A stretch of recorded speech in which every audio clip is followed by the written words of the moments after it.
Udah masuk semua.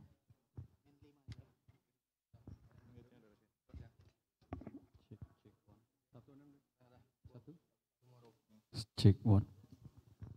Check one. Check one. Tolong taruh di siap meja. Di meja moderator.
Okay, ladies and gentlemen, we will start the next session for this meeting. For the one in the session B, we have now topics is navigating current technology and the safeguarding top-level domain confidentially. And then here is our speaker right now. First, maybe Pak Adres Ginting. Yes, from Indonesia, from the consulting, from the Protergo Cybersecurity, and the second, Mr. Atsushi Endo. He's Deputy Vice President and Planning Division and General Manager of GPRS, Digital Registry. And next is Champika Wijayatunga. He's famous guy, and ICANN right now as a regional technical engagement and senior manager of ICANN. And last but not least, this is from the Indonesia, from the Pandi. Freddy Manullang is a manager registry and operation. We will discuss about CIA, confidentiality, integrity, and availability in this technology, especially in the top level domain. Maybe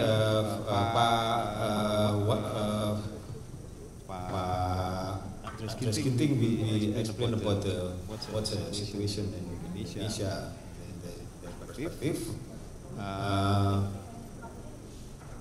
Mr. Endo will talk about the current situation in Japan and the policy maybe. And Champika will be talking about DNS especially and another aspect of the DNS. And then Freddy Manullang will be talking about the what the domain.id have been done for this CIA topics. Okay, this session is around 1 hour, and then I will start with Pak Adres Ginting. Please, Pak, 15 minutes. You can choose 15 minutes for the material, and then the maximum 15 minutes. Thank you, Pak. Okay, please. Thank you, Pak Budi. Good afternoon, everyone. Selamat siang. So today it's my honor to be here. Thank you for the Pandi. Thank you for the DNS APAC Forum. I would like to share my thought about the cybersecurity perspective for the TLD. I would like to share my thought, and I think this is for discussion, and I would like to start my presentation. Well, safeguarding top-level domain.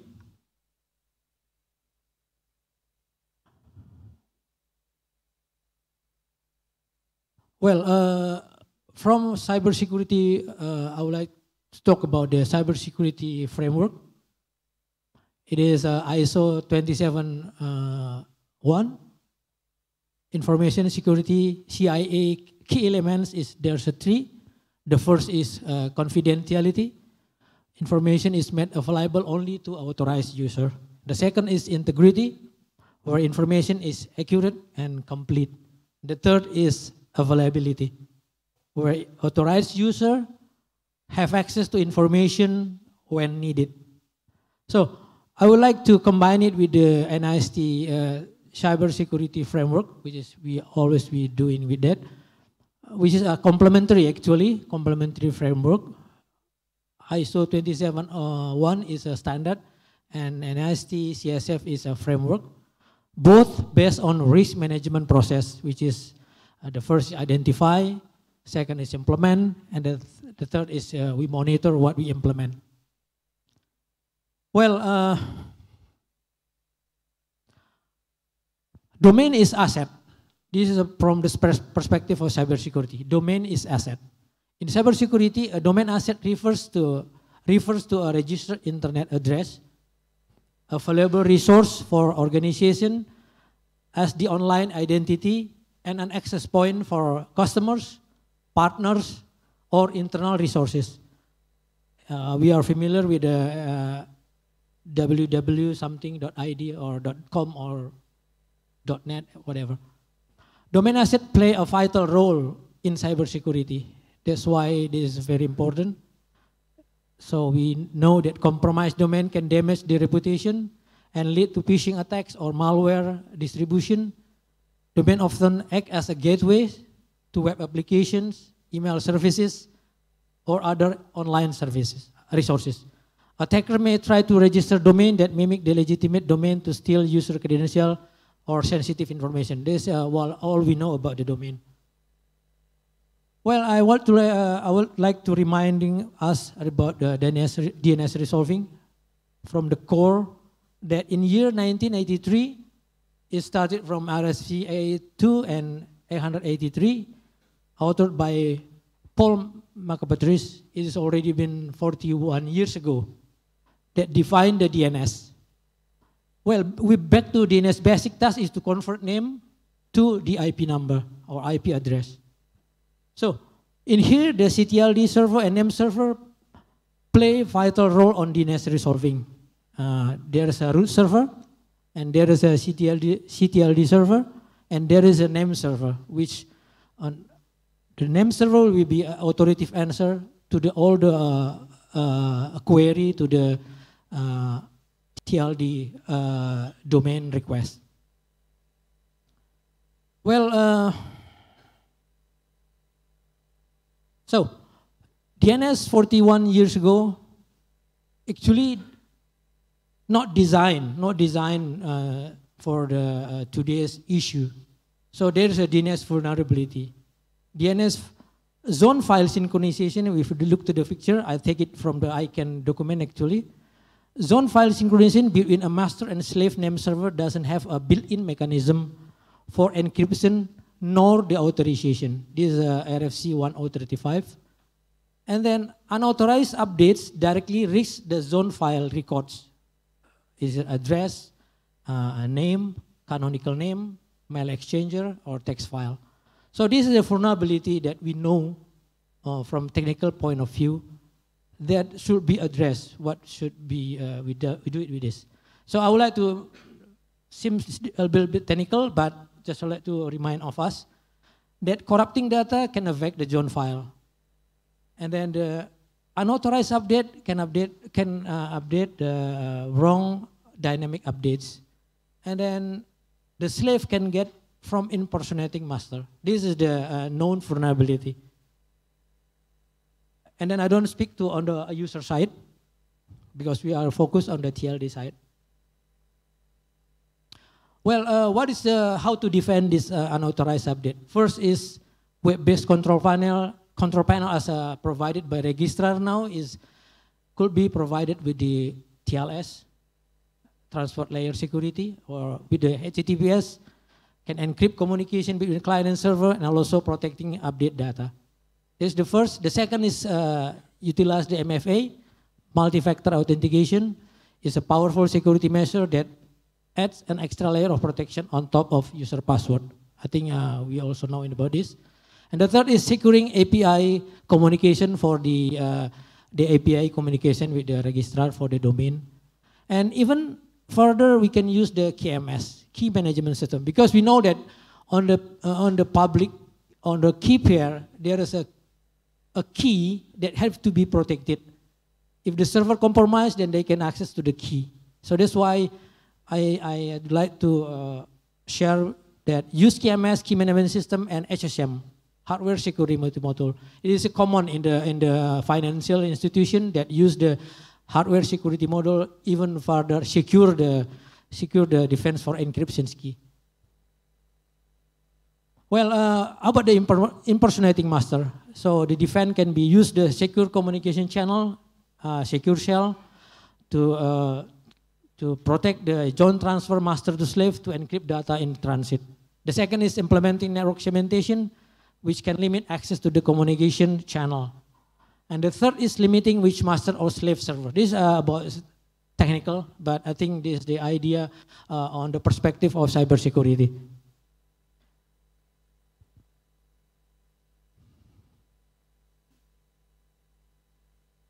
Well, how about the data spoofing and cache impersonation? How to defend? I think 20 years ago already been introduced the DNSSEC.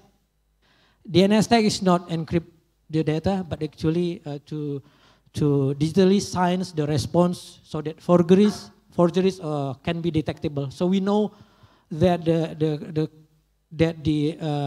response from the DNS server is authentic or valid or can be verified. Is it true or not? And then we can see that many domain already now with the DNSSEC. We can see from their like this, they have provide the public key here. I think there will be another presentation for DNSSEC. And then how about the availability and response time? So traditional DNS is using the single DNS server, unicast, for the limited set of this first server. And the issue is with that, it can lead to slowdown or outage in resolving domain name, sorry. So you can start the Anycast DNS. I think some of the provider, many of provider already utilize this Anycast DNS that you need utilize a single IP address advertised by multiple distributed server. This creates a redundant network. Actually, this is to increase the surface area of the receiving network, means that traffic diffuse across multiple locations, making it harder for a DDoS attack cause a significant impact. Well, the next screen is, the next slide is, how about, I want to introduce the cloud computing because this is important for the TLD that you can use it for availability and efficiency. Now, for Indonesia, the almost cloud provider already have region Indonesia. And then region means they have the 2 availability zone, and then for each availability zone, they have 2 data center. So it is already comply with the Indonesia regulation number 71 that data must be stored locally. I think this is the DNS TLD should be follow this regulation. And then the beauty of the cloud computing that we can reach the virtual machine availability up to 99.99%, 49. And then the cloud computing shift the and the operational, shift the expense to operational expenditure. So it will be payment for cloud service can be pay as you go. I think this is an option for the TLD to utilize this. Well, global digital warfare is real. Fortinet Global Report said that 75% of operational technology organizations experienced at least one intrusion in 2023. This is a real data.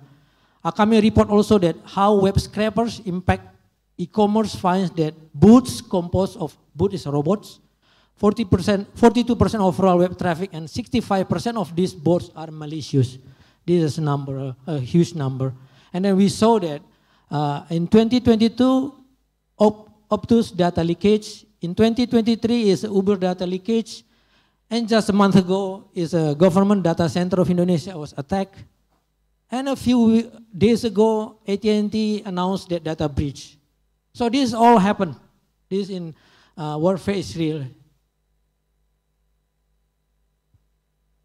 Well, a non-massive DNS-related incident also happened. 2016 is DIN DDoS attack. 2020 is a DNS hijacking incident. So breach is going to happen. That's why we need design a system that able to handle it when it occurs. So from the cybersecurity perspective, I would like to share that NIST provided the framework and an implementation guide. There are 6 functions there. Govern, first is a function, and then the first is we identify what is external asset, internal asset, third-party assets, vulnerability, and attack surface. And then how to protect it. There is a best practice on the technology, on the devices, firewall, intrusion prevention system, network segmentation, endpoint detection and responses, data loss prevention, and how to detect it. So we have to ready with the incident detection, incident management, and also threat intelligence. And then how to respond it.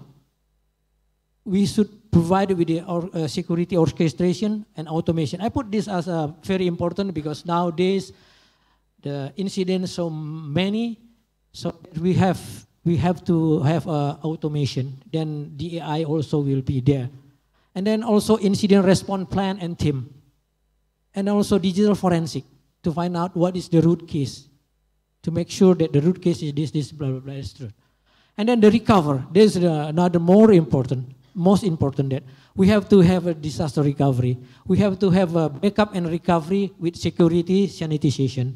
So this all of a function that as a guide for the implementation based on the NIST. So as I said before, that ISO 271 and NIST is complementary.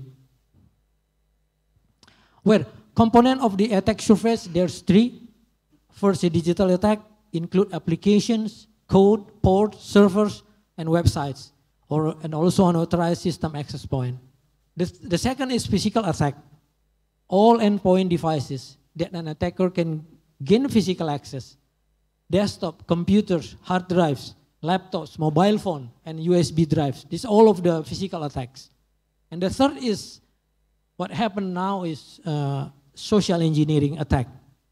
Surface refers to targeting personnel, targeting such a phishing or ransomware attempts.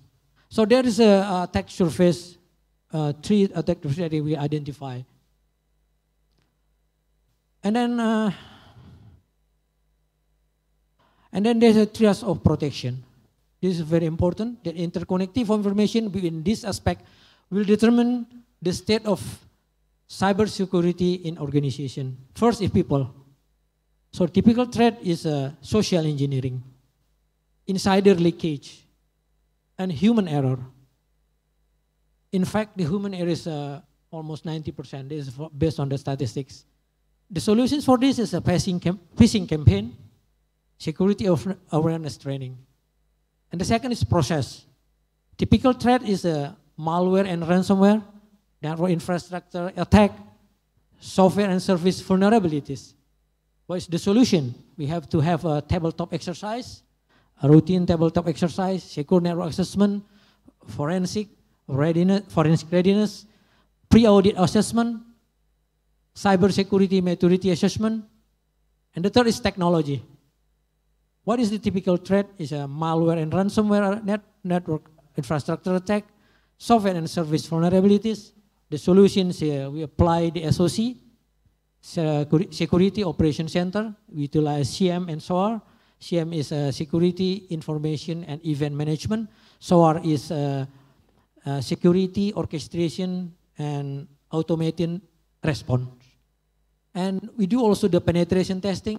We do also the red teaming, red teaming exercise, and one of the important things is the backup and recovery with the sanitization. So this is all of my presentation. I hope I said thank you, and then what I've shared we can discuss it further. Thank you, Pak Budi, for the time. Okay, thank you, Pak Adres.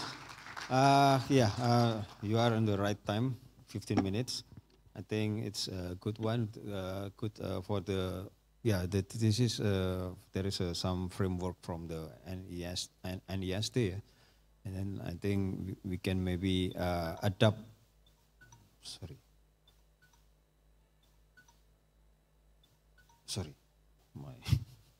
okay, maybe I will give a next speaker, Mr.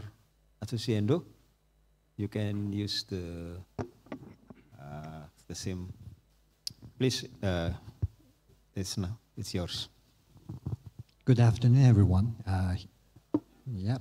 And good morning, good evening. I'm not sure it's joining us remotely, wherever you are. My name is Atsushi Endo. I'm from, click here. No, not sure. Is there a slide works for me? Yes. My name is Atsushi Endo. I'm from JPRS, based in Japan. And a little bit expanding today's session theme, that safeguarding top-level domain, I'd like to introduce that our ongoing research on prediction of registration. This is a little bit from the corporate strategy perspective. So my presentation is not purely the technical one. Okay, so and some of you know GPS, but some of you don't. So I'd like to start with the introducing JPRS. name is Japan Registry Service Company Limited, and we call as JPRS. And we are the company limited by shares. This is for-profit company. Most of, especially in Asia Pacific, the CCTLD operates by the government entity or the member organization, non-profit, or academia. So for-profit company operating is the very few case. And we established in the year 2000, based in Tokyo, headquarters in Tokyo, and we have a branch office in Osaka as well. We have right now 125 employees, and our revenue scale is 33 million US dollar size. And what JPRS currently does, our core business is running .jpccTLD. And also we are ICANN accredited registrar, the third largest registrar in Japan. And also a server certification authority. And we run gTLDs.jprs, it is for ourselves. And we support several Japanese brand TLDs as a registry service provider. And also with wide project, we are the operator of en route DNS servers. So it means that in various ways, JPS contribute to the industry with our expertise and experience. Oops. Yes. So today, I'd like to introduce our research with the university, Suwa University of Science in Japan. It's a collaborative research predicting the future domain name number of registration. There are several precedent cases in this industry, mostly from Europe. And we believe that sharing this kind of information in APAC will beneficial and contributes to industry-wide progress. Okay, yes. And today, I'm going to introduce the backgrounds, including why JPR is engaged in this research, methodology of the research, and expected usage findings. I'm afraid, but finding itself of the research will be presented at the near future through a various opportunity, not only in Japan, all over the world, including academic conference. So today's presentation, I'm afraid, but I'm not diving directly to the result or research itself. The first things that why we engaged in this research is the business continuity as a TLD and DNS operator. The bullet one, most important thing for the organization which operates TLDs or the DNS is providing those services continuous and stable. And DNS has an important role. In current era, everyone's life is based on the internet. And in case of the failure of DNS occurs, access of domain names under relevant TLDs would disrupt. And the importance of business continuity. This is what I said from the corporate strategy perspective. The collapse of the TLD registry itself has a big impact, more than the DNS failure. So TLD registry operator must have long-term investment strategy plans for this keeps stable DNS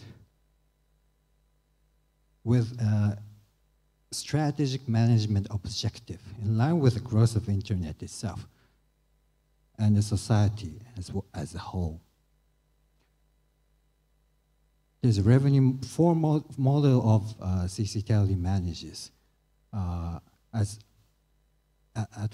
the beginning, I mentioned this. That's for the academic and the private company and government and NPOs. If you have interest in this, there's a session focused on this on ICANN 68. So you can see that some presentation on that ICANN meeting. So please refer to it. And I'm not clear. Yes. And among 4 models, type 2, for-profit company, private company, GPRS is this type. Stability of revenue is coming from the number of registration. So it's very big impact on the business continuity. Newly registration and also the renewal. There's a revenue for the registry operator. A little bit far. Okay. So the aim of our research is the prediction of domain names registration number. Why? This is crucial for us. Crucial for business continuity. So developing long-term predictive model of domain name registration number, both new registration and renewals. This is the main reason. And there's two perspectives, micro and macro. There's a lot of factors, but from the micro perspective, various ways, that's the economic condition for .jp, Japanese economic condition is very much related to the numbers. Also, the service itself, price, or how long you can register, only a year, or like GTL is 10 years, or limited just only in Japan, or for .jp, it's limited to Japan, but for several TLDs, CCTLDs allow the registration from worldwide. That's micro perspective. Also, macro things is the growth of internet users, or how change the internet to the whole community. That's a big 10 years, 20 years perspective.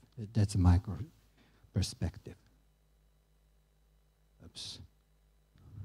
Yes, 7. And we did the research based on several methods. First one is cohort analysis. This was used in the population projection. And also we did the machine learning algorithm that listed here. I'm not precisely diving into this, just mention which methods we adopt.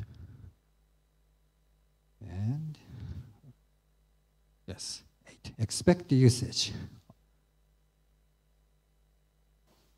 Our risk methodology is not exclusive to .jp, so we believe that this is it can be adopted in the other TLDs, applied to other TLDs.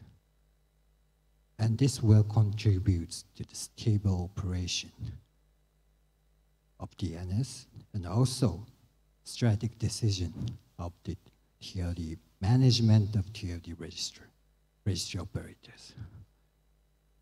Those who have interest in this research, please contact us. Thank you. Okay. Okay, thank you. I think you have a, for the GPRS, I think it's good one. It's good policy to have some research to know what's the situation in the next 10 to 15 years of DNS using the machine learning and others. I think is quite interesting. Maybe in the next APAC DNS forum, maybe we will need to know what's your result about this research. Yeah, this is very interesting. Okay, thank you. I will go to the next speaker. So Champika, please, stand it's yours. Yeah.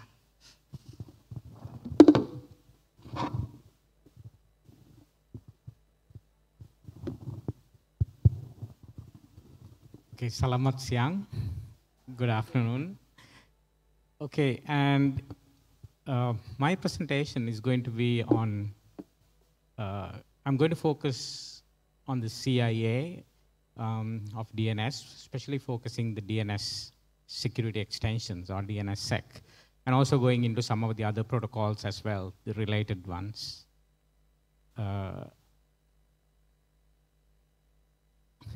Okay, now when you think of DNS queries, you can see in this picture, when a client is doing a query to a DNS server, you're not sure where you're going to get the response from. Sometimes, of course, you can get the response from the correct server, but at the same time, you might get the response from an evil server.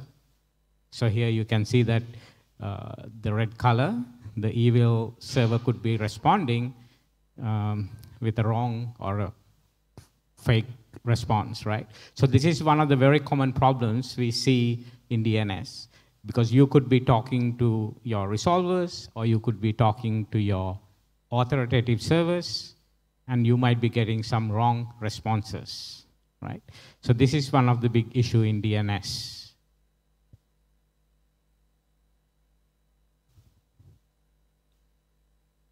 Okay, now there are three things that in this session we are trying to address. One is the confidentiality factor, and the other one is the integrity, and then the authenticity. So when we say confidentiality, obviously, you know, if I'm going to send you something that, you know, in the middle, if someone capture those packets in the middle, they should not be able to see that. That is confidentiality. And then if you think of the integrity, that means if I'm going to send something, if someone modifies that in the middle, then we say the integrity is lost. And then authenticity is, if you ask me something, you have to know whether you are getting the response really from me and not from someone else, right? That is authenticity.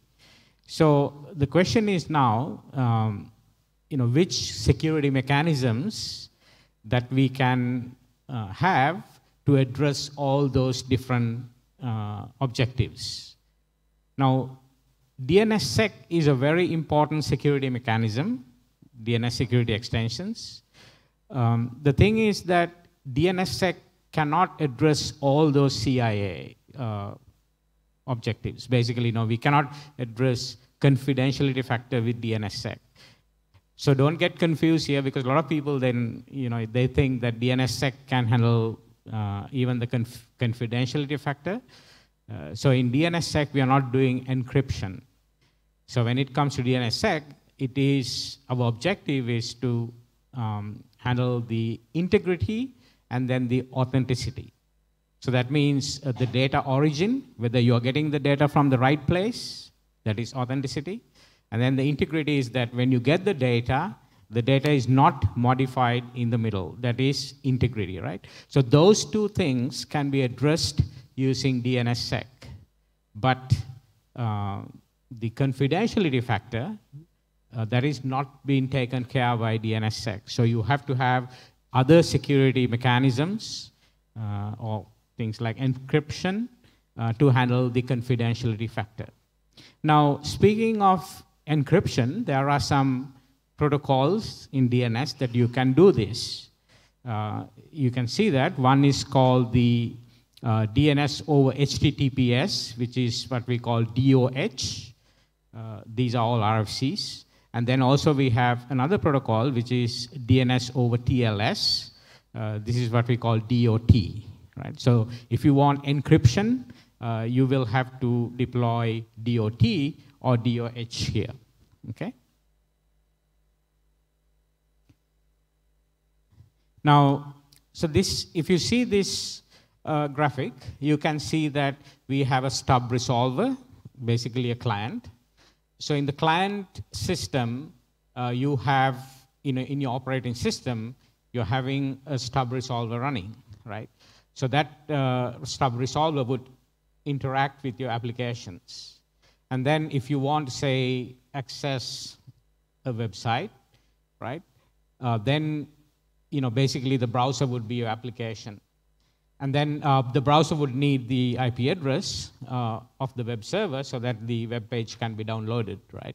So this query goes to the recursive resolver, and then the recursive resolver would send the query to authoritative servers out there, the root servers, the TLD servers, the next level servers, and so on. And once you get the response from the resolver, or once you get the IP address, then the client can access the web server.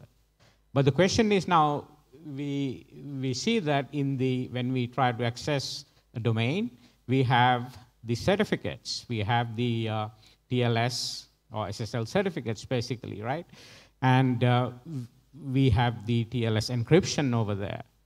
But the question is, even though we have TLS over there, the question is whether are we really getting the correct certificate, right?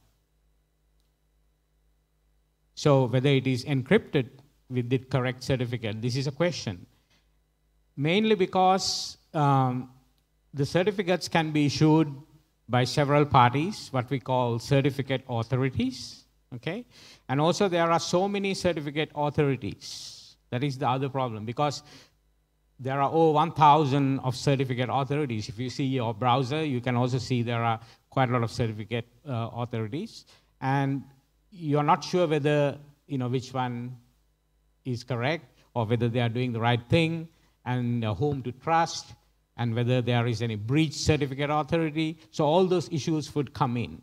So even though we have the TLS certificates, then there is a question about whether can we trust that. So this is also one of the issues that we find with the TLS, right? Now, we can couple this with DNSSEC to make sure that we are getting the right certificate. We have another protocol called DANE. So DANE stands for DNS-based authentication of named entities. So simply we call it DANE. In fact, this is also an RFC as well. So what does it do? So this will enable the administrator of the domain name to certify the keys that is used by TLS clients, right? And then we could store that in the DNS.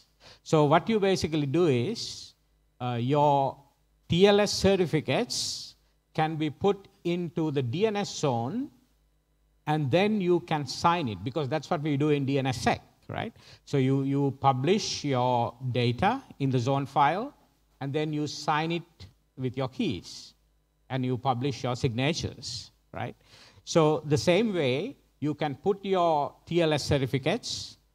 Either you can put the certificate, or you can put the public key over there, and then sign it so that your TLS certificates are in the DNS, right? So this is the basic fundamental of DANE protocol, right? So in this way, once you have this, we can achieve two things, because TLS would give us the encryption, and then DNSSEC would give us the integrity part of it and the authentication part of it, right?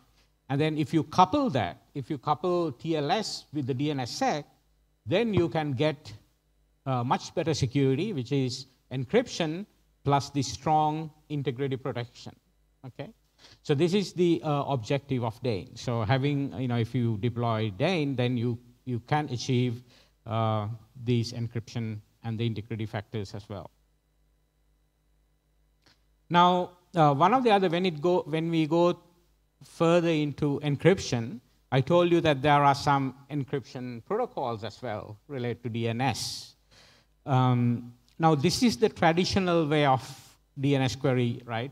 So you will see the browsers, and then you have, as I said earlier, you have the stub resolver running in your operating system.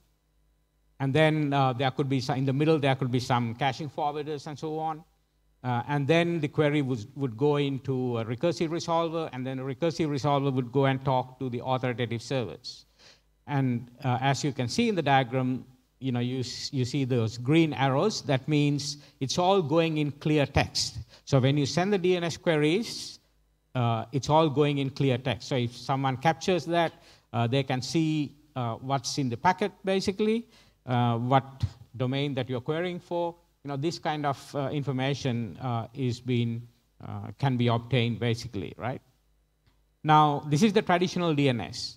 But when it comes to the DOT, or DNS over TLS, you can see that from the stub resolver to the recursive resolver, that traffic, that is being encrypted. Okay, it's because there is a specific port number that we use in DOT. Okay, so that part is encrypted, and then the rest of the stuff is unencrypted.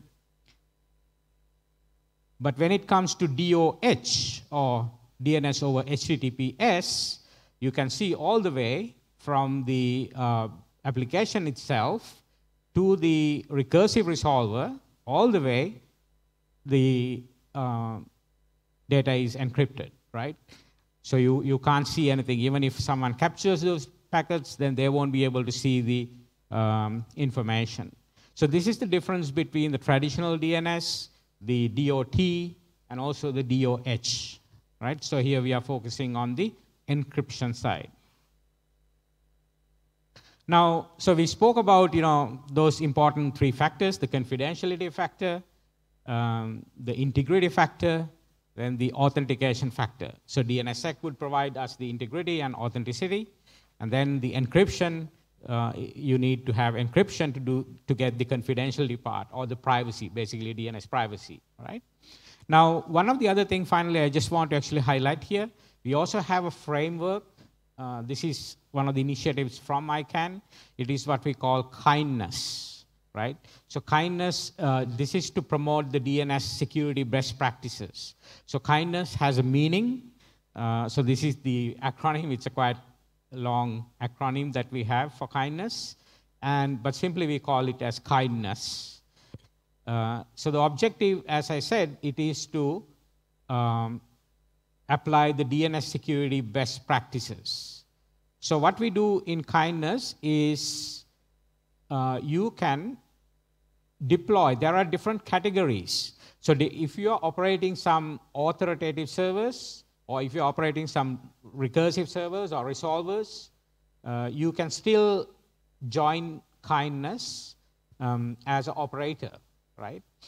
Now, in this session, of course, we are focusing on the TLD side of it. So as a TLD, because you're operating the authoritative servers, you can first do a self-evaluation, how your network and how your servers are protected against kindness. Same way, you can also test your resolvers. If you are ISP, if you're a network operator, mobile operator, you can also actually do a self-assessment using kindness and see whether you are applying all these security principles in your network and in your servers. So that's the objective of kindness. Now, once you do the self-assessment, you can get some reports. Now, by the way, this self-assessment is totally voluntary. So you can test it out and see whether you are doing the right thing. And if you want to become a participant of kindness, you can also do that. so that the others can follow you. You can become a sort of a goodwill ambassador of kindness. And also you can gain credibility of your TLD, because usually if you are a TLD, it is good to have that credibility that you are doing the right thing, or you are practicing the right operational best practices. So you could do that through the kindness, right? So if you want to access kindness, go to kindness.org website, do a self-assessment, and see how you're doing. If you want to further improve, you can also do that, because you can get a report. You can download this report and see how you're doing with your servers, how you're doing with your network, and so on. And then as I said, if you want to join kindness as a participant, then you could also submit an application, and we will be in touch with you so that you can deploy those best practices in your network and in your servers. There is also a kindness discussion mailing list as well. You can join if you are interested. I think with that, I just want to stop here.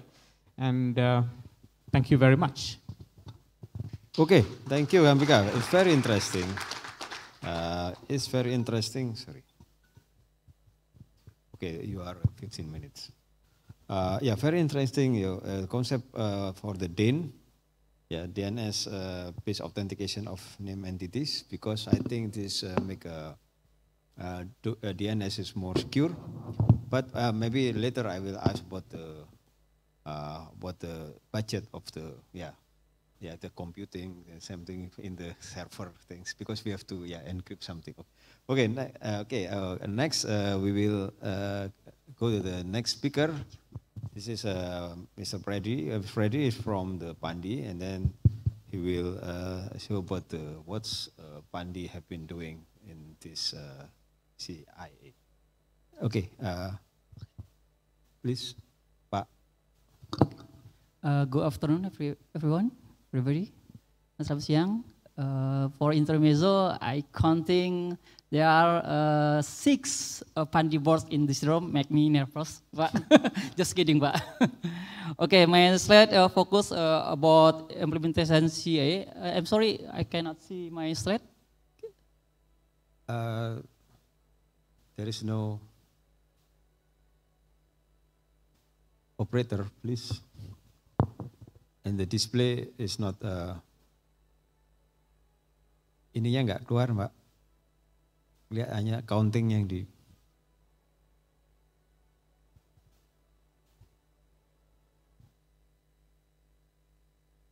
Okay, next. Yeah.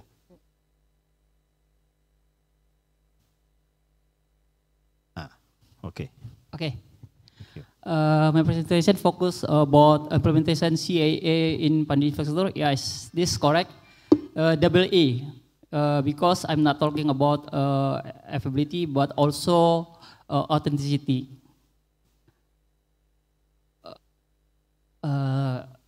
Yes, Pak. Okay, I have 15 slides, and with 3 main topics, Pandi updates. The second is CIA in registry system. And the last is CIA in .id name servers. And my name is Freddy Manullang. You can check my bio link in SID/Freddy Manullang. Okay, for Pandi updates, Pandi is a TLD.id operator, and Pandi have 12 SLD, second level domain names. And currently, we have 26 public registrar and also 2 institution registrar. And totally, registered domain is 936,000 and 891 domains already registered in this year.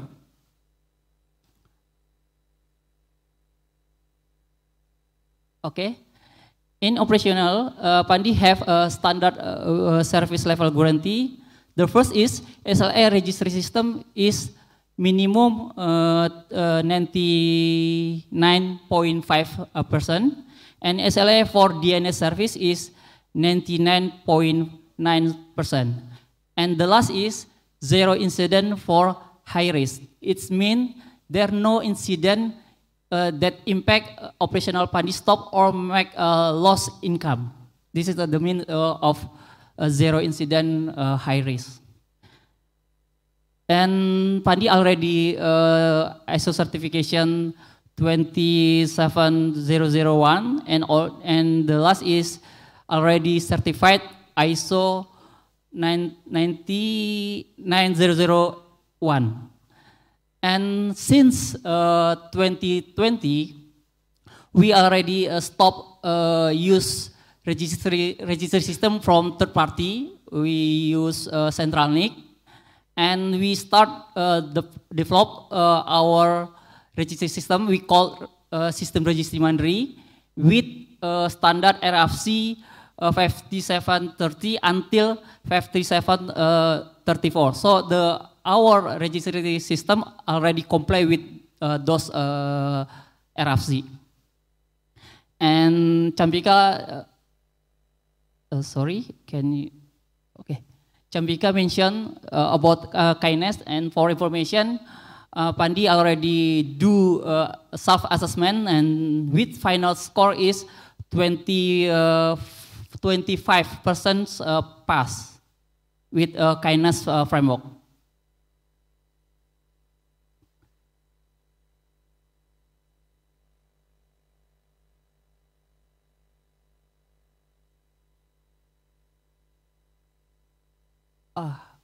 Okay. If we're talking about confidentiality in registry system, we're talking about how protect sensitive data from the registrar to registry. Pandi use two techniques in confidentiality in registry system. The first is encrypt in data transit from registrar to registry. So if there are middle attack in data transit, the attacker cannot capture the information because the data already encrypted. And the second is, if the registrar have problem with their registrar application, they can use a registrar portal to maintain their domain names, and we implement access control in this portal. So, for example, if I create a username to Champika with full access role and to Pak Endo with view only, so Pak Endo cannot access all feature or all page. So only Champika can access the all feature or all page. This is the access control. So some techniques for confidentiality is like access control, encryption, and data masking. So, Pandi already did it two ways: the encryption and access control.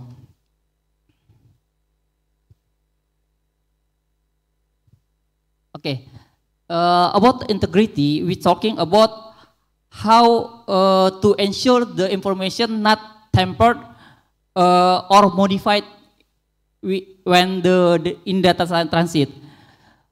Like I say, registry system Pandi already comply with RFC 25730.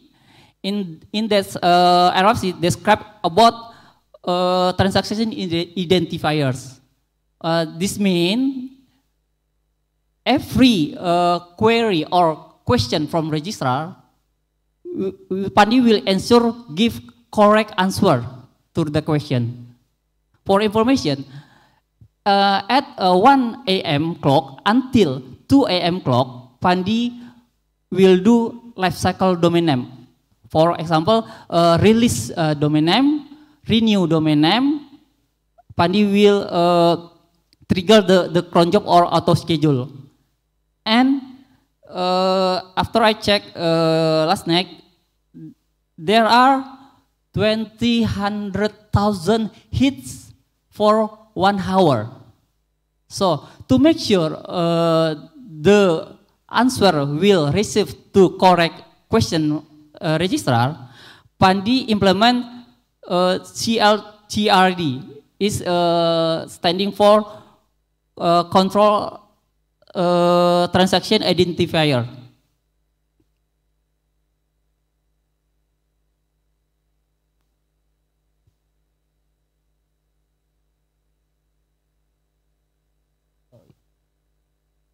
And for aspect availability in the registry system, Pandi makes sure the system register can access when they need. That means the system always availability or available to access. Pandi have 2 data centers in registry system, and we implement high capability models. Like you see in, sorry.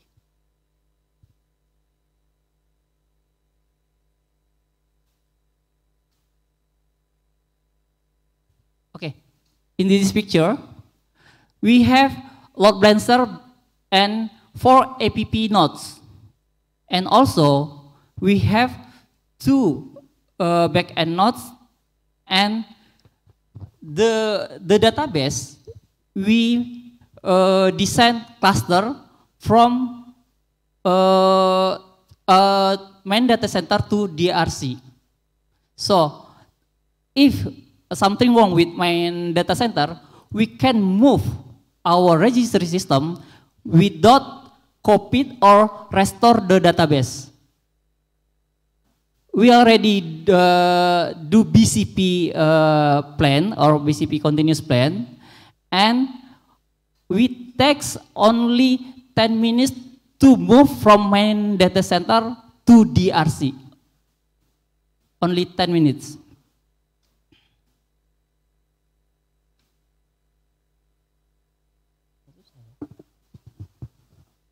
Please speak up. Yeah. And about authenticity, after the data transit already encrypted, registry system will verify the credential. There are 4 parameters. The first is username. The second is password. The third is fingerprint SSL. This is talking about digital signature. And the last is waitlist IP address.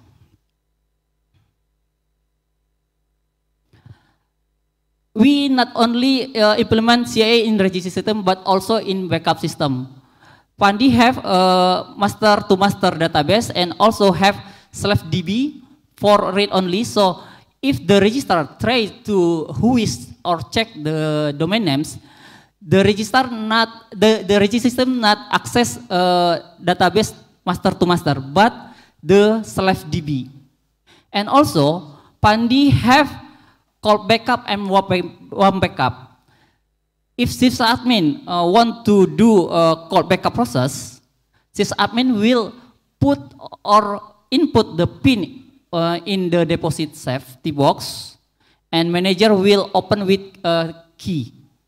After the storage put by sysadmin, sysadmin will access the web server backup and put the 2FA authentication. So not only registry system, but the system database will also implement CIA.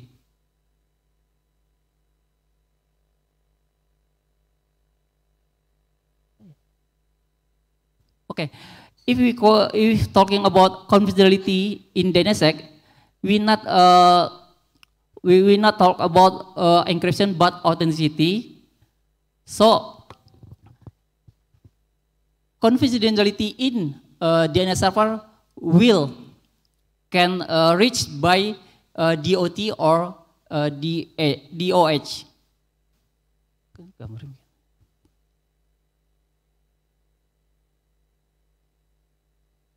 Pak Bas already mentioned me with time. Okay, I will make quick.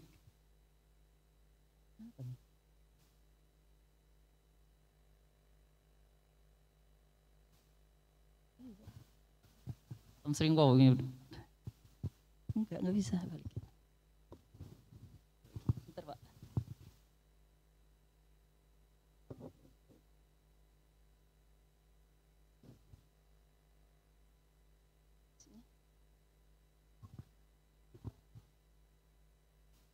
Bisa minta tolong nggak? Ini kenapa ya? Next, bisa next nggak? Can you next, please? Oke. No, the previous. Oke.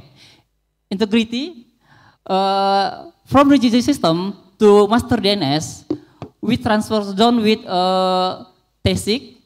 So we keep the integrity data with this method. So we only or slave name server will get from trust source server. That is master DNS. Next. And about authenticity, we .id name server full DNS sec.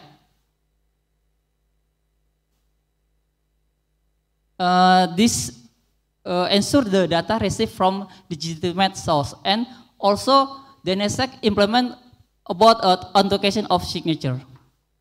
Next. Okay. For information, Pandi have 29 name server.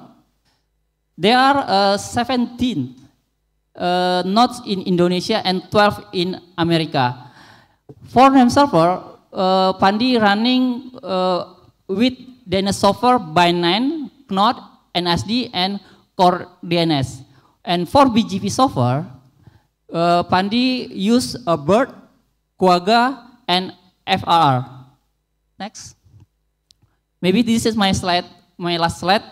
Monitoring .name server, Pandi use Kuma Observium for internal monitoring, and for external monitoring, we use Packetfish to monitoring availability BGP, and set 24x7 for monitoring DNS service.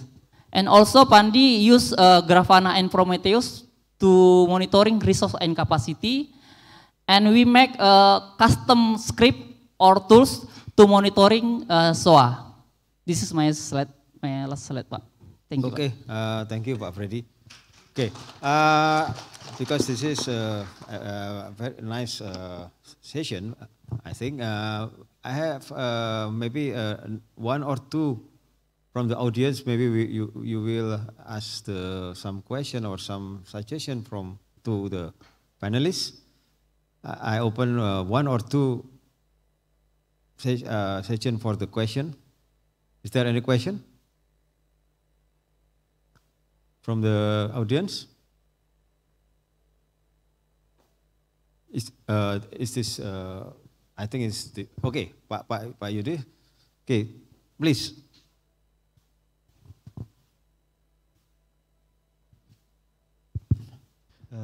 Thank you very much for a very nice presentation from all the presenters. Actually, I have two questions. First, to Mr. Champika. Yeah, the idea of DIN is very nice, but looking at the new era in which that lot of startup now is going, they expose more the CNAME record, okay, because they use like a cloud system or they use something like a software as a service or a cloud firewall. But looking at your discussions, seems like you are protecting a lot on the domain name rather than actually what are the best practice to protect the CNAME record actually? Is it somehow like you give it for free using the current mechanism, or is there any new invention from ICANN, for instance, to somehow more cloud native era? Okay, is there any, because I just look up about the progress of DANE because your talk is very nice, but I don't see any, how you call it, new invention regarding the safety of using CNAME record, in which that more popular now, right? With respect with the authority or A records. So is there any advances that coming from ICANN? This is my first questions. And maybe the second one, okay? Okay. It's actually a bit embarrassing, you know, because I will direct my question to Freddy. Though I am a member of Pandi, I was just impressed actually what you have, what the people and your team is actually has done. But I was just wondering actually, is there any, how you call it? Looking at the 10 minutes delay is actually for the internet, it's like almost forever, right?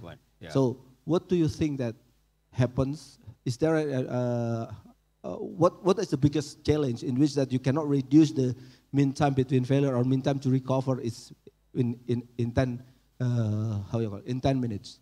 And is there Pandi doing like a, how you call it, assessment whether actually the DNS resolver is actually respecting the TTL, for instance? Because I saw there is a study in ACM CCS saying that by looking at the resolver activity, we can somehow early detect whether there has been a DNS hijacking or not. Because there is a lot of incident doing DNS hijacking by means of let's encrypt or Komodo like that. I hijack your domain and then I create the TLS certificate here. But is there any things that Pandi can do to detect whether some domain got hijacked or some domain is still doing regular DNS resolve? Is there any work towards that direction or not? Thank you very much. Okay, thank you, Pak Yudis. Okay, please, Champika, maybe you can answer about the DNS. I think it's very interesting. Yeah, thanks for those questions. Actually, so you mentioned about few things. Now, first of all, you were talking about the CNAME records and protecting that. So I would say I would not be very specific to CNAME itself, but to protect any record for that matter, DNSSEC is important, right? So the whole purpose of DNSSEC is to protect the DNS data. So when we say DNS data, it is the data that is in your zone.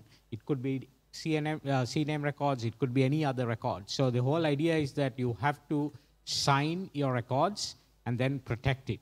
Now, when it comes to the TLSA records, basically, now over there, as I said, one of the problem we have is the number of certificate authorities, because if you open your browser and see, there are over thousands of certificate authorities. So which one to trust? That is the question, right? So the thing is that you have to create this trust factor, right? So this is where we can bring in DNSSEC, and we have defined a new resource record for DANE called TLSA. So you basically, that is the certificate, right? So either you can publish the certificate in DNS or in your zone, or you can publish the public key in your DNS zone, right? So you bring in your TLS certificate or the public key and publish it that in the DNS zone and then sign it with DNSSEC. So once you sign it, that is protected. So even once you have signed it, you are sure that you're talking to the right trusted party, right? That's the whole purpose. So I wouldn't be very specific for CNAME record for that matter. It could be any data, right? Or in this case, particularly TLSA record. So you would protect that. I think next question went to Pandi, but also I want to add one of the things that you mentioned about the time factor. Yes, this is also something important, because this is also why some of the web implementations, like web applications, they are a little bit reluctant to deploy the DANE, mainly because the validation time, because it would take some time to do the validation. But we see that, especially in the SMTP or the mail servers, we see DANE is implemented.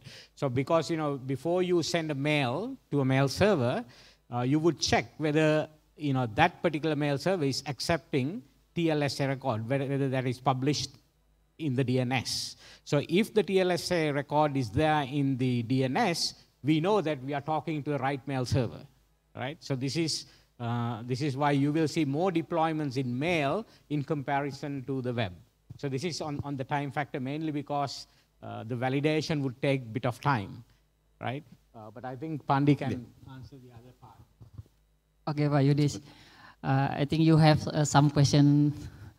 Okay, the first is the question about how to check availability DNS server. And for information, Pak Yudis, Pandi have two methods monitoring DNS service. The first is we monitoring the node or the servers.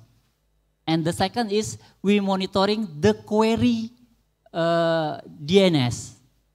So how Pandi monitoring the query DNS?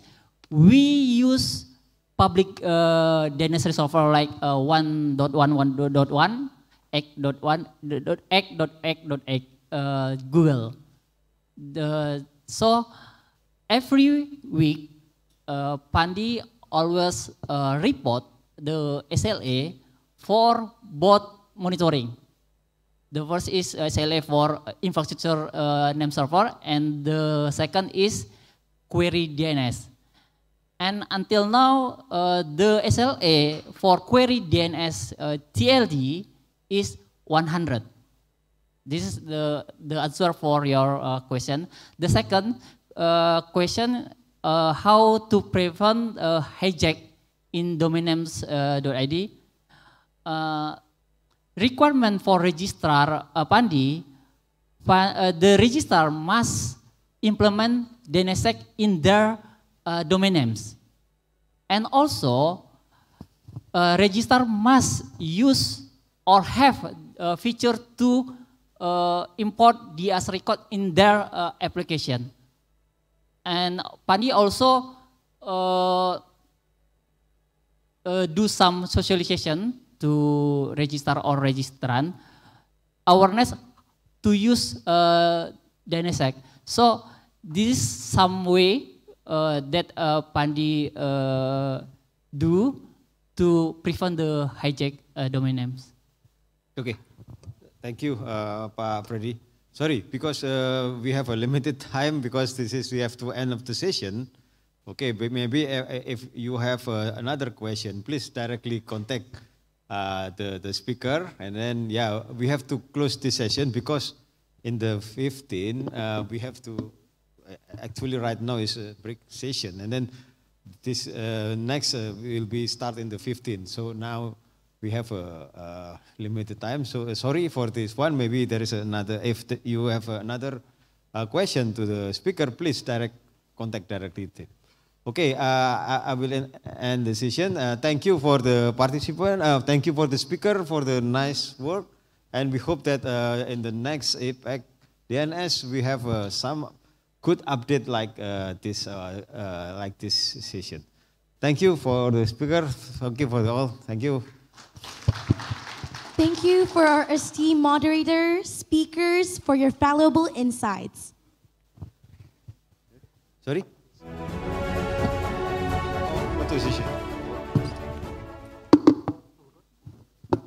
Before we conclude the session, we would like to request moderator and speakers, please remain on stage to take a group photo. Thank you.